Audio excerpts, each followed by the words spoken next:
Alright, this is the crowd's PMP knowledge area just drawn out. And on this one, I'm going to do risk management knowledge area. And like all of the knowledge areas, it's part of your project management plan, which I like to use as a file cabinet, if you will. And with one of the folders, I know it's an analogy, but work with me here, is risk and the risk management. And part of the processes within risk management is part of, well, really all of the knowledge areas, and that is planning risk management, or planning that knowledge area. In this case, we have an output of a risk management plan. Now, with risk management, you have to identify the risks. And in that process, you're finding out where the risks are and what they are, and attributes about them, so you put them all in a risk log, hence that's your output. From there, we also have what I like to split into two different processes, because you have the qualitative risk analysis and you have the quantitative risk analysis.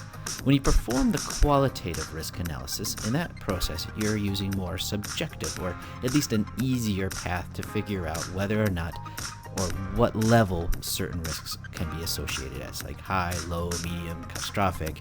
But in this situation, it is more of our feelings, our experiences, our knowledge about it, and hence we have updates to the project documents, such as the risk log, with those ideas. And likewise, we have the same concept with the quantitative risk analysis. But the difference is here, it's a little bit more objective. It's numerical or has more data driven.